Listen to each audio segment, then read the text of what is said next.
Sorry. Take that. Yeah. All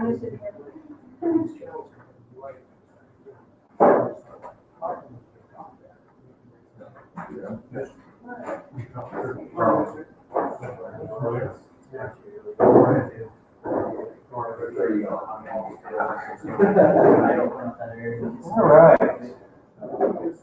This is a good-looking small group, but I like it because it's a pretty important message, and we'll probably be able to have some conversations. So, a few weeks ago, I had the opportunity to take my 15-year-old son, my 12-year-old son, and their 15-year-old best friend to an adult party. It was a buddy of mine's, I think, 40-something birthday party. Yeah, 40. Yeah. And they had numerous live bands there. There was a full-on ska band in this Midvale neighborhood. Place is cranking, people out vaping, having a good time. And the whole reason I brought my kids was to have an opportunity to explain and let them encounter the fact that adults like to have fun too, that they're real people, they can interact and everything else. It was a good message. They were very well behaved. They talked to people. They spent about 90% of the time buried on their iPhones, but it was a good experience. But out of that, I had a fantastic serendipity meeting with Chris. Kim, okay, exactly. And it was Correa. Yes. Kim Correa. As she knows that I'm involved in some of the things that we do within the entrepreneurial community and the STEAM community and everything else. And she pinned me down. I did. She's going, have you thought about what you could do with this from the homeless and that from the homeless and everything else from the homeless? And then she let me know what she did, and I was just floored. She will tell you more about it today, but she's with an organization that provides hospice for the homeless. So people that wouldn't have an opportunity to die with dignity, she provides that. And she also came to the recidivism event we came to. I know that you were there, George. You were with the team as well. And I said, let's figure out a way to be able to continue to get your message out there. Because a lot of people don't know about this. This is being recorded on YouTube, and we'll have a pretty robust back and forth with them. With that, with no more ado, thanks for joining us on our radio lunch. Thank you. Appreciate it, Bill. Yep. So hi everybody, thank you. So yes, I'm Kim Correa with the In Between. So we are literally the first solution that's catered to dying homeless individuals. And you know, if you're in the Salt Lake area, homelessness is a big issue. The Mayor Biskupski ran on that platform as one of her major things.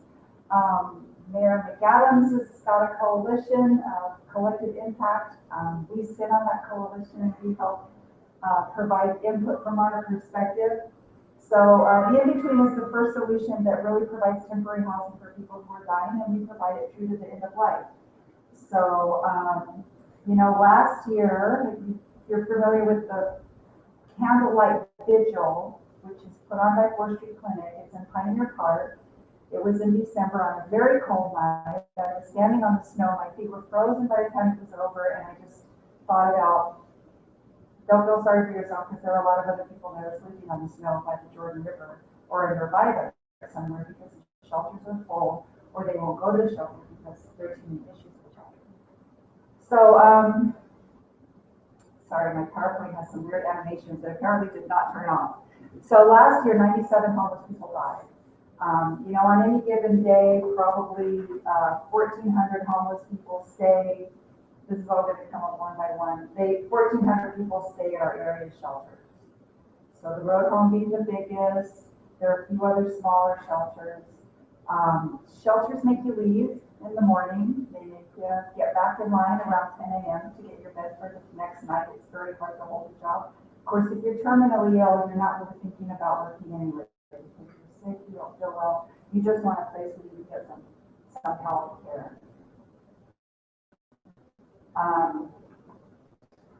So the person has a right to receive hospice care, and not everybody even understands what hospice care is.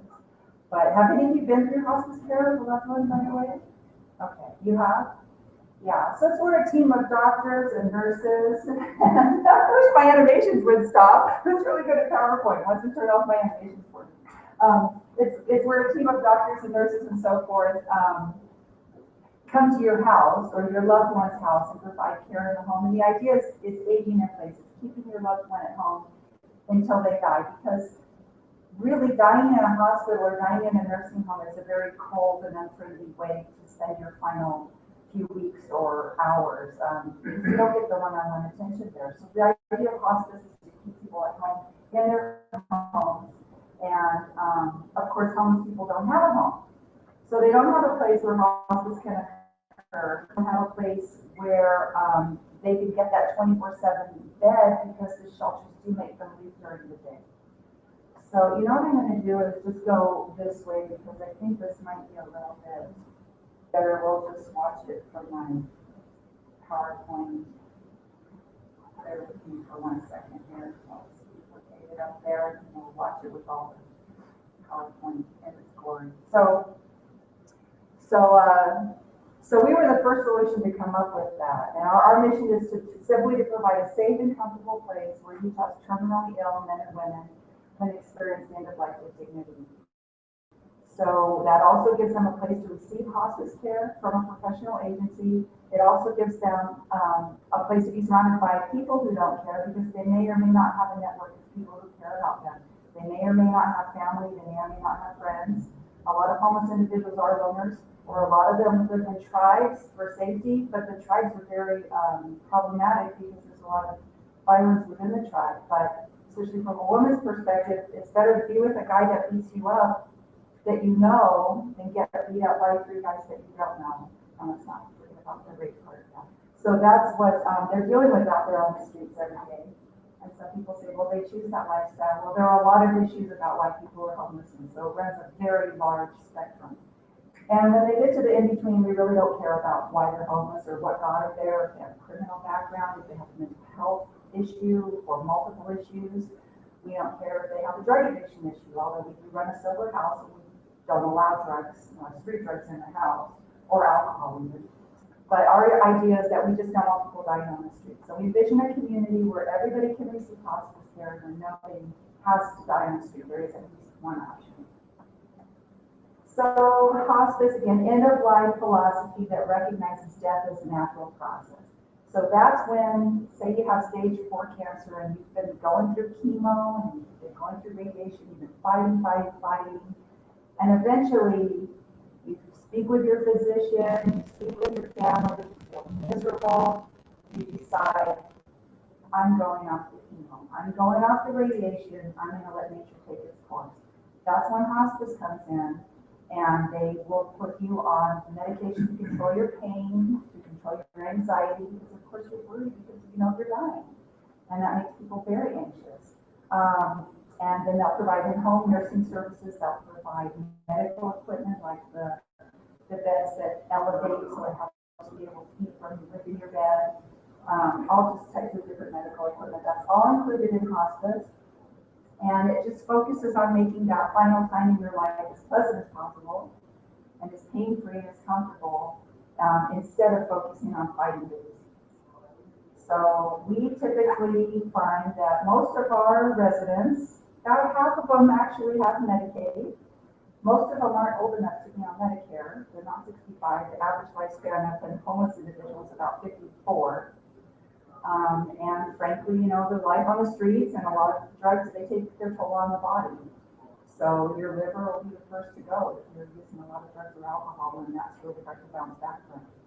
So some of them will be on Medicaid, but since Utah is a state that hasn't done Medicaid expansion, the lowest income earners in the spectrum don't qualify for Medicaid. So they won't get any medical intervention. Well, they won't get any regular medical intervention or care until they and I guess who pays for that? You and me. You pay for that through our insurance. Or they might take a 911 ride to the hospital, and guess who pays for that? You and me through our taxes, because that's a city and a county program. So once they come to the in-between, we can give them housing. We eliminate the 911 calls. and we get them established on regular medical care. And if they don't have insurance or Medicaid, then Intermountain Healthcare's Home Health and Hospice Division has stepped up to donate that care. So they are really an amazing partner of ours, and they're at our residence basically every day. So we can have about 16 people living there at any given time. I have 14 right now. So the need is great. We started over 5 years ago with this idea. It wasn't me, I wasn't even involved at that point in time. And we had a committee that used to meet monthly and talk about it, and I got involved in 2012. And after about a year of hearing this committee talk, one day I just got mad and I said, you need 3 things. You need money, you need an executive director, and you need a program. We had no money, we had no director, but we found a woman to do it. Her name was Jennifer. And we started raising money to be able to hire her. And we started a program which was very simple. It didn't require a facility of any type. It was a referral process where if a hospital had a homeless patient, they would call us and we would find a donated bed in the skilled nursing facility. And it was working pretty well, but what we found out really quickly is skilled nursing facilities, guess what? You think they're nonprofit? No, they're all for-profit corporations. They don't like to give away free beds. They get about $7,000 a month from whomever, the insurance or the family, for that bed, and they don't like to give it away. So it was very challenging. Then we stumbled across the vacant Guadalupe school buildings downtown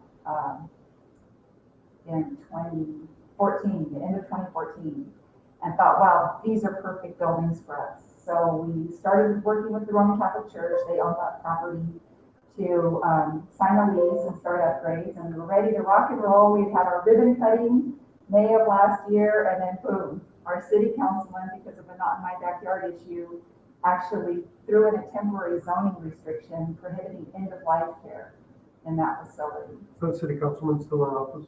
No, he just resigned. And he was replaced by Andrew Johnston, whom we love.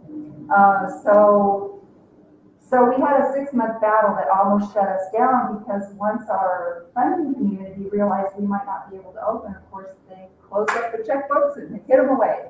And that made it really difficult for us. In the interim, I guess I should mention, Jennifer, the gal we were going to hire, got hired away and moved to Georgia.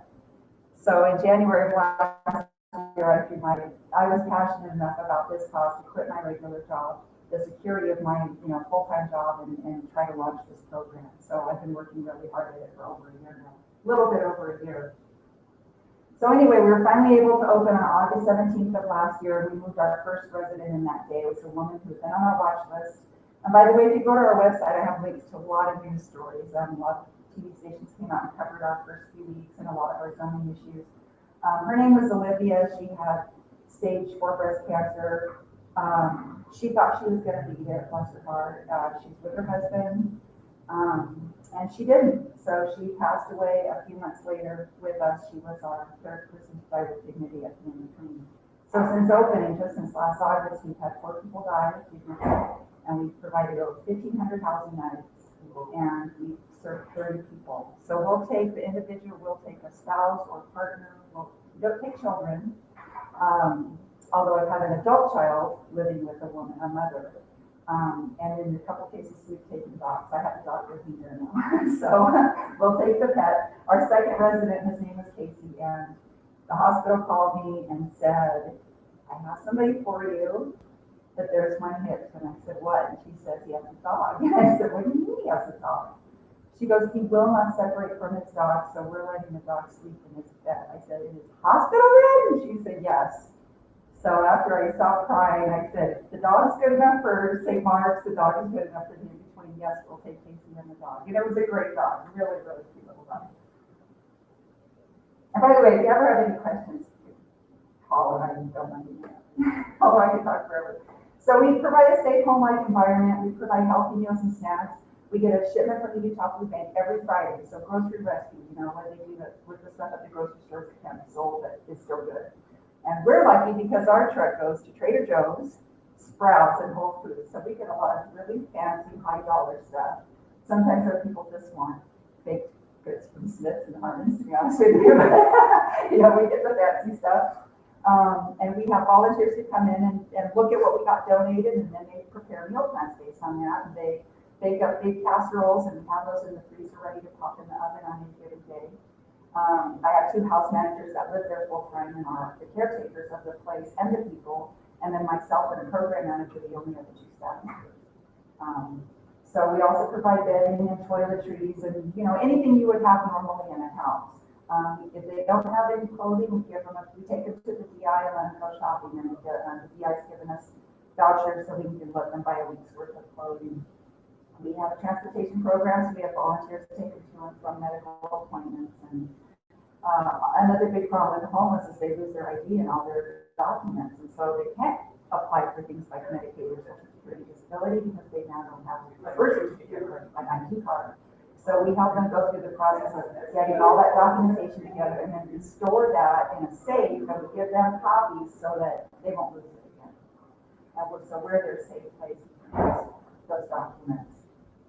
So our volunteers and our staff also provide social activities. We have emotional support. So of course, it's anxiety, fear. These are all normal things that people go through when they're dying. And then it's not just that one person's going through it, but everybody in the house is seeing that person being anxious or being fearful, and it kind of spreads, right? It kind of mushrooms. So we have to always be helping our folks keep a good attitude and feel okay about what's happening to them and the people around them. We've got internet access there. We have a phone available. We've got laundry room they can use. Almost every homeless person that we run across has a cell phone now. That's their lifeline. They will do whatever it takes to keep that cell phone, but that's a good thing because they can access their relatives, their friends, their financial information. So the cell phone is really important. It's by no means a luxury. And then one of the most important things we do is we help them reunite with their family. In most of these cases, you know, your family is done with you. They're just done with you. They won't talk to you. They won't let you back in the house. They don't want to have anything to do with you. Then you get a terminal diagnosis, and the family's still done with you, but they want to participate, but they don't know how because they still can't let you back in the house. And there are a variety, again, the reasons for those estrangements are broad, but we provide a neutral ground. So what we found is the family members will eventually, you know, they'll start calling, then they'll start stopping by. Maybe it's just a few minutes the first time, then they'll stay a little bit longer, then maybe they'll stay for dinner the next time. And our goal is that, you know, before the person dies, they've done something to rebuild that relationship so that, you know, everybody can be more at peace after they die. And we found it to be pretty successful. So, you know, you're getting ready to die. You've got to figure out your funeral arrangements. Everyone thinks, oh, they'll go to the indigent cremation of the state. Well, there is a program for indigent cremation. The state pays for it, and that's you and me through our tax dollars.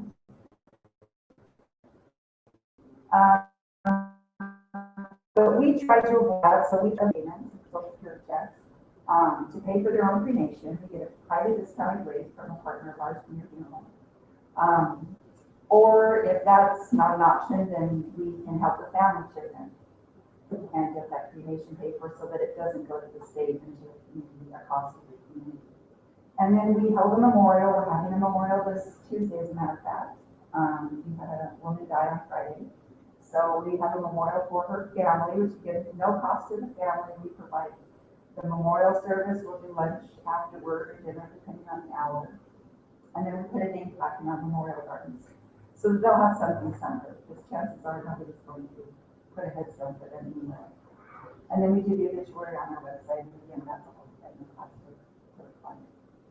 So we have a ton of volunteers, probably 50 active volunteers right now. We could always use more, but they provide companionship. So there's a thing called No One Dies Alone, and that the idea is that when you're really bedridden and you're in what's called the active dying phase, for you to not be alone. Even if you're kind of comatose and out of it, you might be then on a steady morphine drip. You might have a morphine patch, so that you're pretty comfy, as we should say. And you might be a little bit aware. You might not be super aware of what's going on, but we still don't want you to be alone. This is a national organization, and we participate, and we have what we call an 11th hour team. So we will start the phone tree, and they'll say, okay, you know, Candace's bedroom now, she's dying. And you come in and sit with her for 3 hours and we'll get around the clock, vigil and companionship. Even if the person's just sitting there staring at their phone or reading a Kindle or might be holding the patient's hand, may or may not be talking, may or may not be doing anything else, but it's providing that level of companionship. And then we have a lot of other people that come in and do different therapy. Pet therapy, we love pet therapists and pet therapy because everybody loves animals, and so people bring the pets by. We have a music therapist that comes by and does a guitar group. Our house manager does a guitar group. We have some healers that come by and do massage and Reiki and other therapies. We have a weekly open AA/NA meeting, basically any addiction. Anybody can attend that. And our volunteers get lots of things like toilet paper, about cleaners and all things that you can ask. And when you go to a home, that's where they delicious meals and they listen to the body, they can have a food do, you take them to movies, you do that thing. That's okay. You're going to see. So, you know, your whole this is like the ultimate consequence of food poverty. Nobody chooses to live that way. But people do what they're good at doing. And guess what? If you fail to keep up environment, you do your job in the house, and you're not really mean, you couldn't even be right, and you just couldn't figure out how to play the words or whatever. You could be set up for life and fail at the job. None of us in this room has probably ever been homeless because you can't get a job. You might be homeless because you're sitting with money, you can't afford to get out, but we're also on the urgent money, where a lot of folks have to get a job, a lot of mental health, they really can't get a job. You should be instituting a job, they're that 1982 and housing. So there's a constitution of the so anyway, as a consequence, a lot of times it does happen because of medical condition. So our most recent woman who passed had a job, she had an apartment. But her medical condition, of course, got to the point where she couldn't work anymore. She loses a job, loses health insurance, and so she couldn't do it. Now she's and homeless. And in her case, we had a situation with her family that they left her, they couldn't bring her back home.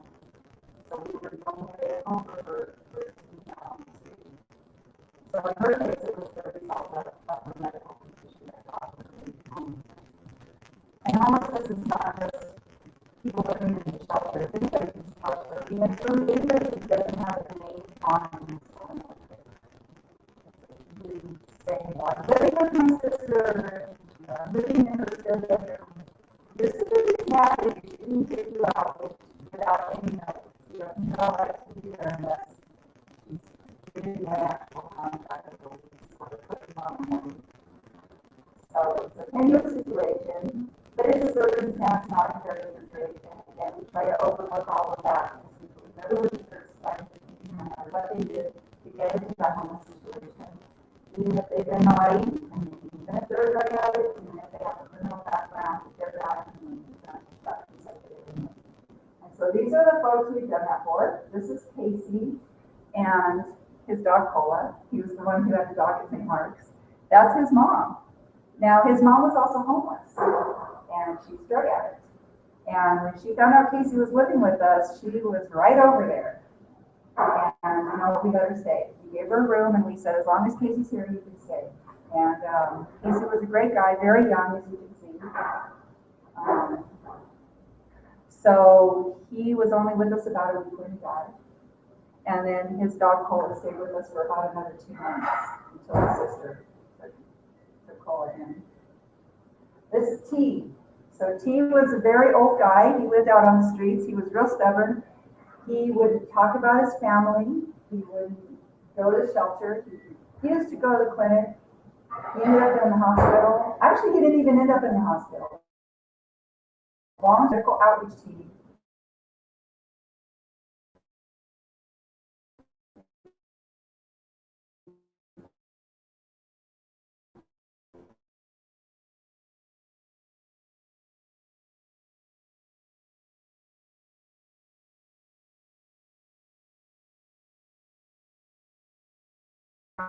house. A lot of our other residents, we push them into the wheelchair outside.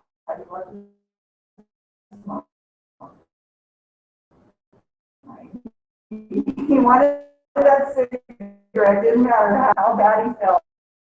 He wanted to go outside. That's what he's doing right there. As a matter of fact, in the homeless community, because he was such a nice guy. We also found his estate. The odd thing about Thomas is he had they have this estate with money. And so he could have been tapping into that all the time and living a comfortable life, but he didn't. He was discovered. He refused to have anything to do with his parents and their money. So you never know. This is Olivia. She was our first resident. She was our third one to pass away. And this is Candace. She's the one that just died on Friday. And you could tell she's young. Olivia was in her 30s. Casey was in his 30s. My youngest guy there right now is 46. And the old one, I think, is 55, maybe. Oldest. So that's kind of what we do. We are a nonprofit. We beg for money every day. Because we rely on charitable donations to pay the rent, pay our staff. And right now, you'll see this little white card that I passed out. We're in this contest to win a $10,000 security system. And it's a popularity contest. People have to go online and vote. But it only takes a second to click that little link or type that link into your phone. You can go there every day between now and Friday and just vote for the in-between. Last year, our first year, we raised $207,000. So I'm running this program on $207,000. We're up against the 4th Street Clinic, who we love because they serve the exact same people we do. We're partners and we work hand in hand. But in 2014, they raised $6.8 million. Their investment income alone is $500,000. So I really would have been the security system because we really don't have the money to buy it. So I would encourage you to vote for me every day until Sunday. Sunday is the last day of the mayhem and craziness, but every vote counts. So get your vote in, get your significant others and anybody else that you might know who would be willing to do it. Other than that, we love to give tours and we love volunteer support, so you're welcome to stop by the facility and fun. Any questions? You guys have a Facebook page? We do. We have a Facebook page, the In Between SLC, and that's also our website, theinbetweenslc.org. Is this link on there also? It is. The link's on our Facebook page. The link's right on the homepage of our website. Absolutely. Yeah. So I've got a question. Uh-huh. I think it'll tie into one that Dean might have too, but there's a movement going that the state doesn't need to pay for homeless services. It's a Salt Lake City problem. What are your thoughts about that? Well, the reality is that the homeless hub is in Salt Lake City. It's established there for 3 decades or more, I think, long before I moved here. The city and the county both want to spread the homeless services out. So they're asking the legislature right now for $27 million to build 2 new shelters. Draper, Midvale, I don't know, they want them along the tracks line. There's no site picked out. All I can say is I was planning a 25-bed facility for dying homeless people, and the Not in My Backyard outcry was so huge that I was almost shut down. I was lucky that I have a brilliant architect who figured out how to work within the International Building Code and the zoning to get my program open with 16-bed capacity, but it was really close.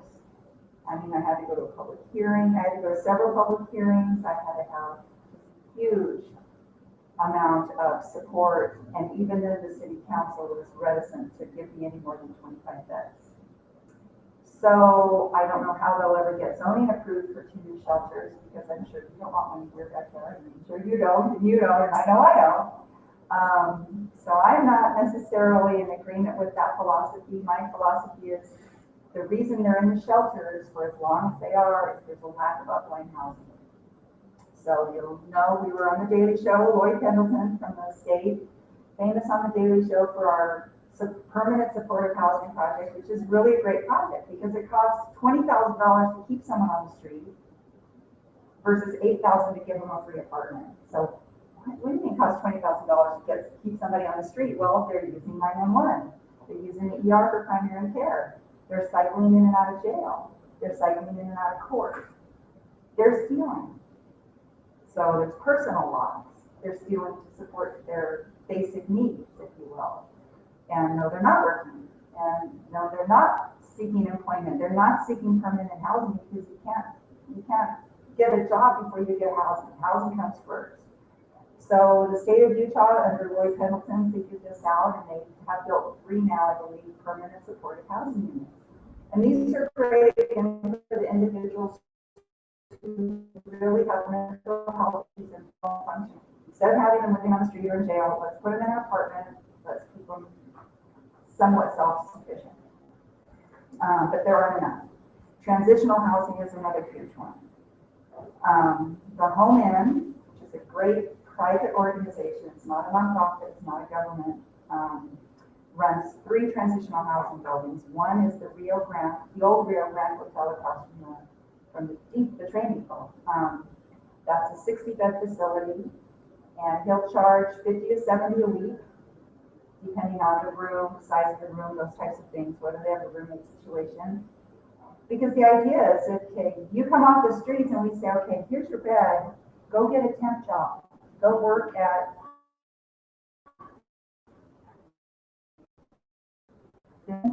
what's it called? They hire thousands of people for those events, and they're temp jobs. But if you can get your feet wet and have some success in the work world working a temp job, part-time, that might turn into a full-time temp job. It might turn into a part-time employee job. It might turn into a full-time employee job. This process, for someone who's been used to living on the street all their life, or even for a decade, or even for a year, could be a 1 or 2 year process. So transitional housing is really important because they can afford that small fee every week. They're encouraged to find housing. They're encouraged to go to the doctor to get medication for their mental health issues, to stay on their meds. They're encouraged to do good behavior, sober living. They're discouraged from using. So it gives them a way to be self-sufficient and to climb that ladder by themselves. But there's a severe shortage. I've heard a number of 45,000 low-income housing units are what we're lacking in this area. So there is federal funding for permanent supported housing. Developers, there's not much for transitional housing, but it's a fabulous program and it can have really big results because you're giving people a hand up, not a handout. So right now in the current system, they'll check in at the road home, they'll get on the housing list, they'll get a voucher for their first month's rent, maybe a deposit in Section 8 housing, so who's paying the rest of that? Us. They won't have a job lined up, they'll move in, and guess what? If they haven't figured out the work thing in a month, what's going to happen? Out the door they go. So they're back in the cycle. So it's a baby step process. I think this is a process that maybe has been overlooked by the current people up on the hill that are fighting for the $27 million. That's my humble opinion. And just from an oversight standpoint, I mean, you think about NIMBY, and it's not in my backyard. If these facilities didn't exist in Salt Lake City, you'd have hobos in a lot more places, to use a derogatory term. Mm-hmm. So that's not my problem. It's in Salt Lake City. It is their problem. Those people gravitate there because that's where the services are. It just seems to me that there's no compassion that's built into that situation. Yeah, the services are all located downtown, and it's not one-stop shopping because every nonprofit that provides these services is doing something different. So to build a second shelter site means you have to duplicate all those services at every site because you can't have a shelter where there's no food. You've got to, so the road home provides a shelter, and a few others, the rescue mission. The Catholic Community Services, St. Vincent de Paul Soup Kitchen provides the food. Next door, the Catholic Community Services Vegan Center provides the jobs, the homeless court. The 4th Street Clinic down the street provides the medical care. That's 4 completely separate, well, Cap Community Services is one, but even their divisions are separate. 4 separate buildings, 4 separate service providers. And now you say, okay, we want to build a women's shelter in Draper. You've got to duplicate all those services down there or it can't be successful. Not to mention having a school because there are kids involved and having daycare, which is kind of non-existent right now. So it's an expensive proposition, and the council that's looking at this admits it's like the most expensive solution, building more shelters.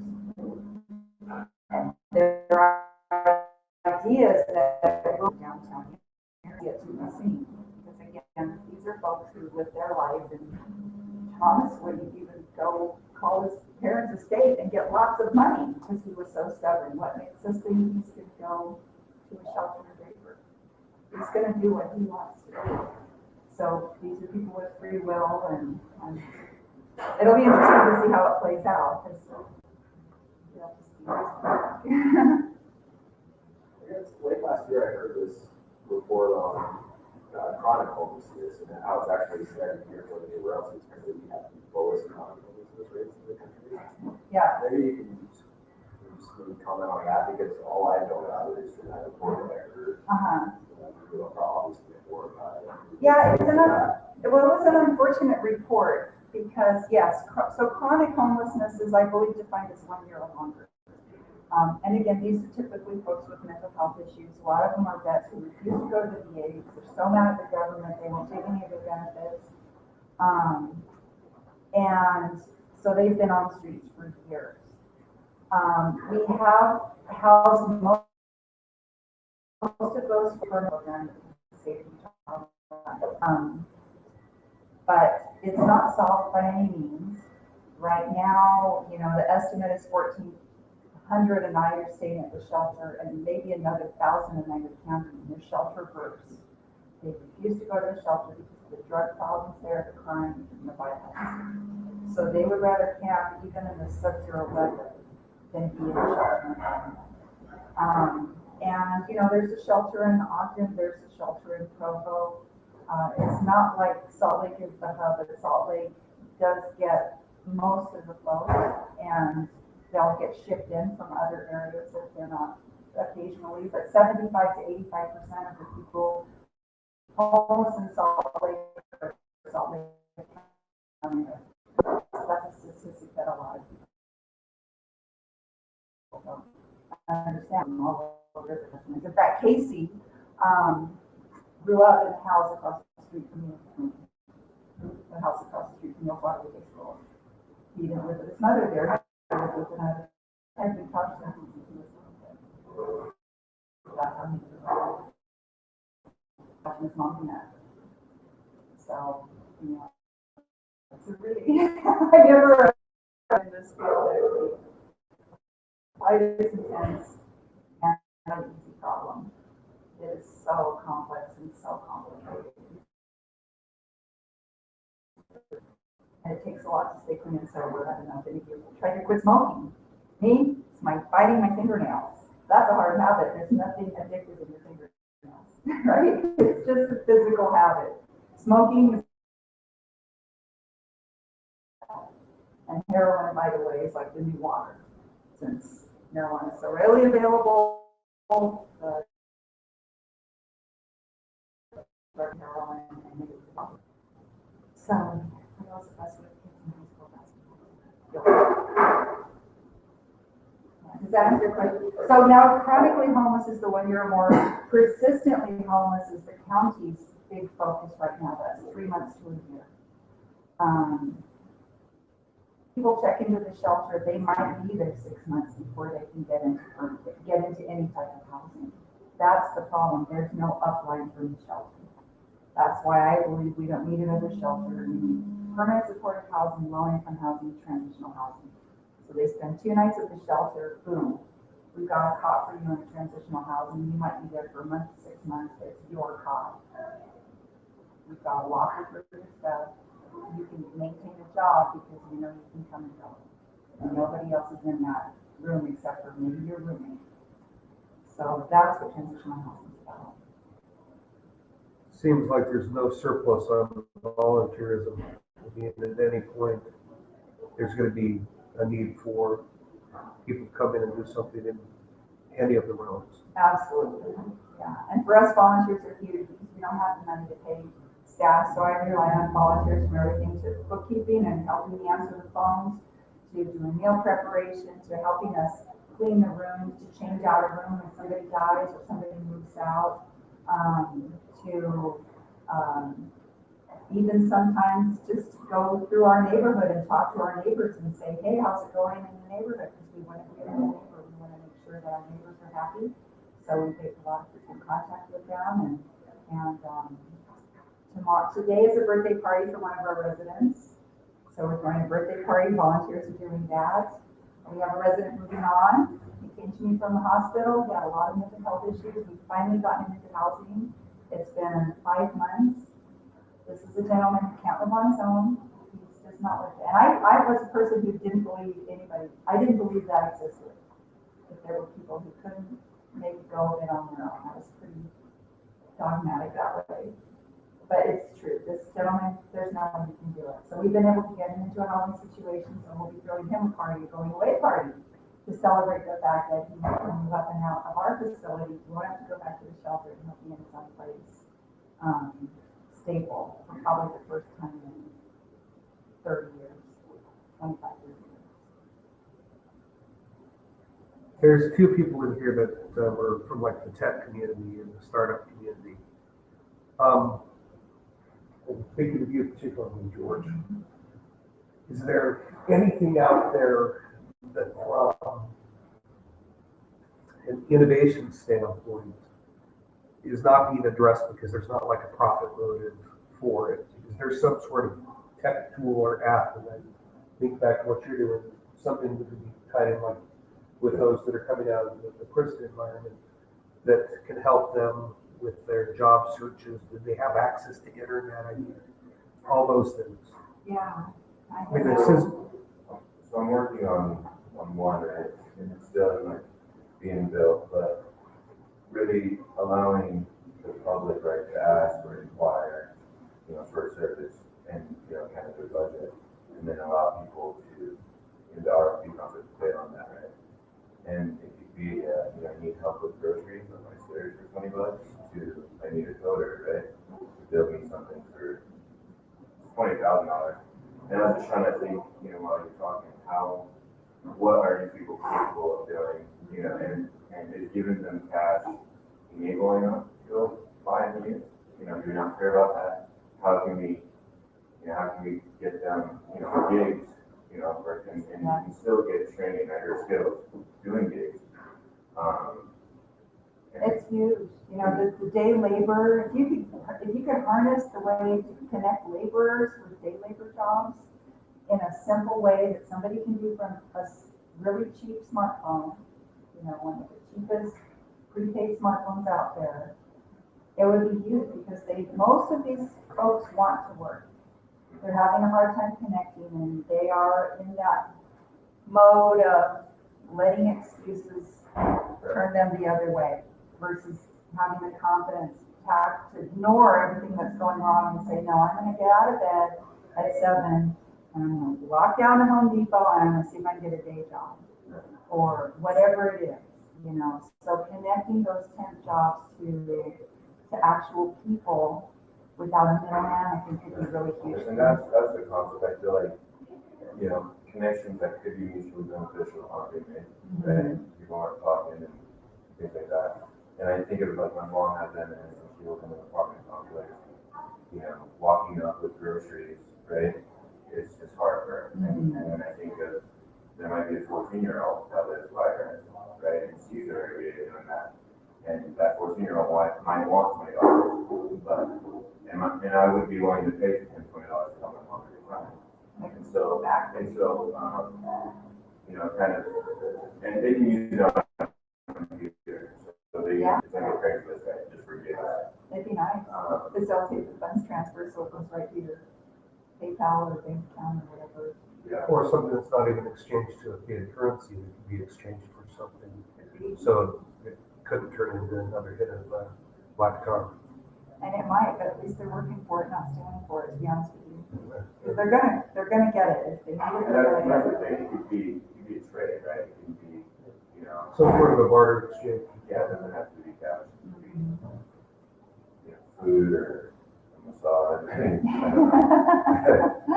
Yeah, that's a great idea. It might be a voucher for track phones or cheaper phone numbers. Yeah.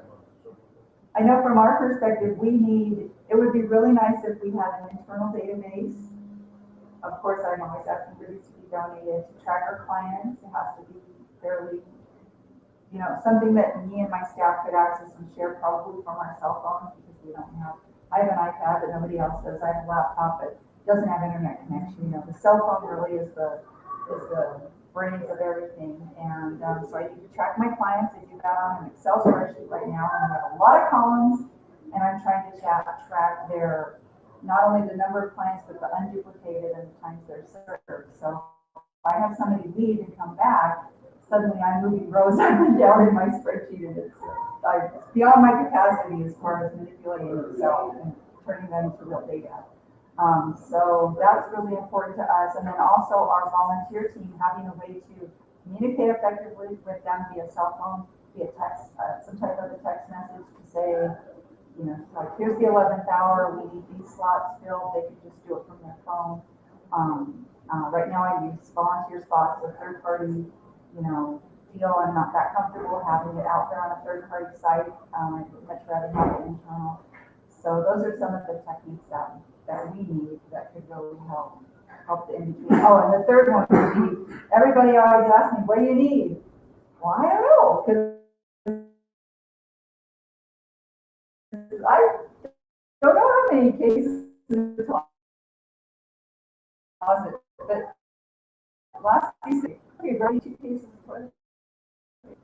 done that afternoon, but pushing out those household needs of what we're running out of, we're running low, inventorying it one, and then being able to push out what we need so the community can respond.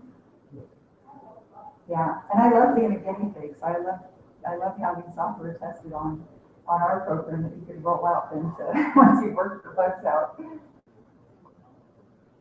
Any other questions? Well, I like that, what you need. I think you would need a website. I think people like to give and donate. I think having some kind of website where people can go and give or donate or. Yeah, Like we do have that, but it's fair. We just put a wish list up. So again, people don't know what our critical need is unless I'm updating the wish list every 2 days, which I don't have time to do. So then having that live interactive sort of inventory as it ticks down, we could say, okay, now we need toilet paper, or we're out of whatever it happens to be, or I need volunteers for a funeral type of a thing that we can push out. So our website's not quite there yet. It's a nice website. It's being donated by Third Son, but it's, it doesn't have a lot of technical stuff on it, and we don't have an internal like an employee portal or a volunteer portal, which would be great too, because that would be a nice place where people could log in more securely and access a higher level of information than what we would share with the public. So that's some of our needs. You guys have been great. Thank you for having me. How many other cities have an equivalent of None. We are literally like the first. There are cities that are running hospice houses as medical facilities. So that means you have to be licensed as like a skilled nursing facility or an assisted living facility. Just the building code alone is, you're looking at $1 million plus building. And then you've got to have medical staff. So this is the barrier to entry for hospice houses. Now you or I or our loved ones, again, our parents, we're allowed to die at home. People have been dying home since the caveman times, right? For some reason, there's a perception, especially in this country, that you should die in a hospital or die in a medical facility. But really, dying at home is the standard. It's the normal thing to do, and it's the most comfortable, and it's the most caring for your person. So again, homeless person just lacks a home. So we're a surrogate home. We've worked with the State of Utah Health Department to forge this new concept of We're no different than, a home that the person would have that is their relative. We're the surrogate family, and we're gonna treat them like our surrogate family member. So that, it has enabled us to open our doors and be able to operate as a home. We're technically not allowed to provide any medical care or what are called cares in the medical field, which is, for example, helping you to the toilet. So if I help you up and help get you to the toilet or help you take a shower or get you into the bathtub, I'm providing a care in the medical vernacular, and that's not allowed. We can't do that. So we have our volunteers serving as caregivers to our residents, not so much to our facility or to our program, but directly to our residents. So they're acting as good Samaritans. So it makes perfect sense, and it actually enables us to fill that need. Intermountain Healthcare, oddly enough, tried to do this down in St. George a few years ago and couldn't figure out how to get around the red tape of the medical regulations. So now we're working, and we work really closely with our nurses and the doctors to make sure that we follow all the right protocols. But we're able to just say, we just provide a home and a surrogate family, that's all we do. And then the hospice agency provides all the medical care. So they might come over once a week, depending on how advanced the patient is. They might come over once a day. They might have people over there several hours a day. But they determine all the medical needs. And we really, again, just provide the meals, the companionship, the warm bed, and the home-like atmosphere so that they start to feel that they're at home. But it's been really hard for us to get it going and to figure it out. And other states so far, my goal is that we become a model, because every major city has a homelessness issue. Salt Lake's definitely not alone. We have a small one compared to New York or San Francisco, right? So every community that has that's major, the city is of a substantial size, has an issue and could benefit from a program like that. The unfortunate alternative is they die on the street. Yes, and they die on the street. And they die in a lot of pain, and death is painful. Usually a death with tumors all over your body, they're painful, things start to shut down your organs. It's a painful process, and so the medication is very important, and the anxiety medication, of course, is important because you start to really get agitated at that during those very last final, 24, 48 hours. It can be very frightening. So, of course, the only compassionate thing to do is have somebody in a nice, comfortable place, definitely not under a viaduct, not in the park. Well, I don't know about you guys, but any of you have the ability to just drop everything else you're doing to go take care of strangers that come into our house? It's extremely admirable what you're up to. And I think the community awareness of this, that everybody in some way, shape, or form might be able to go to a kitchen and volunteer once a year and everything else, that's the important thing to do. And thank you for the service that you provide, because the simple fact that you're one out of all the cities in the United States. And like you said, the unfortunate alternative is what happens. It's crazy. Does anybody else have any questions or may want to talk to Kim? Okay. Next week, we're going to have What's New in Digital 2016. One of the SL Circle board members, Tony Passy with Firetoss, is going to be joining us. It'll probably have a little bit more levity than this conversation, but I'm sure it'll be pretty good. And we'll get that updated on the site as always. And thank you, and we'll see you next time around in the circle. Appreciate it. Thanks, everybody. Thanks for listening so attentively. And please vote for my cause. Please, 4 days. I hate these popularity contests, but please, I'm begging vote.